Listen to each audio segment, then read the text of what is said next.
Today, I'd like to talk about why Koreans dislike rich people. Why is that? I don't think it's as simple as saying Koreans dislike rich people. If anything, people often feel a sense of envy. But at the same time, that doesn't always turn into respect. There's still this tendency to look more closely, to wonder whether how that success actually happened. There are a few reasons we can think about. First is there's a historical factor. During the Japanese occupation, some people gained wealth through occupation with the system at the time, sometimes involving the exploitation of others. And after World War II, this wasn't fully resolved.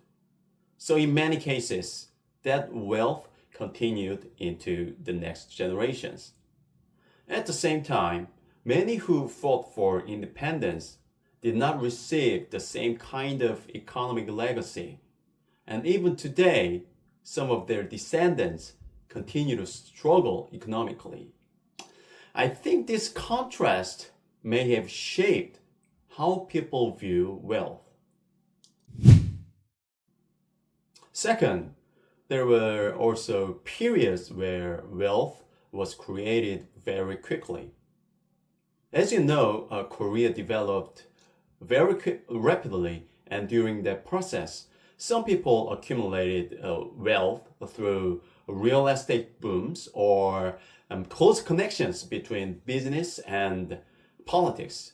And when these patterns repeat, it can leave a certain impression that wealth isn't always just about effort or talent. Korean society has changed a lot since the 1990s. Things have become much more transparent. So I'm not saying corruption is everywhere today, but it's much more about how past experiences still influence perception. Another reason is fairness. Korean society is very sensitive to it. From a young age, people go through intense competitions, exams, university, jobs. So when someone becomes successful, people ask, was it fair? And if there's a doubt, people can become critical.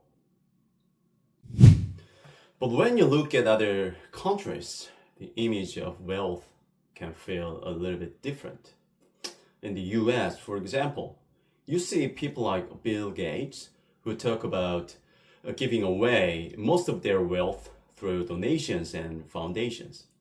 And that creates a different image of what it means to be rich. I also remember that during World War I and II, many of the British upper class volunteered to serve, even risking their lives, which was surprising to me. Because in Korea, there's often a perception that wealthy people might try to live as quickly as possible in the kind of situation. We're living in a capitalist system. To create innovation and improve our lives as a whole, wealth creation should be encouraged. But in an environment where wealth is often viewed with suspicion, I sometimes wonder if that balance is possible.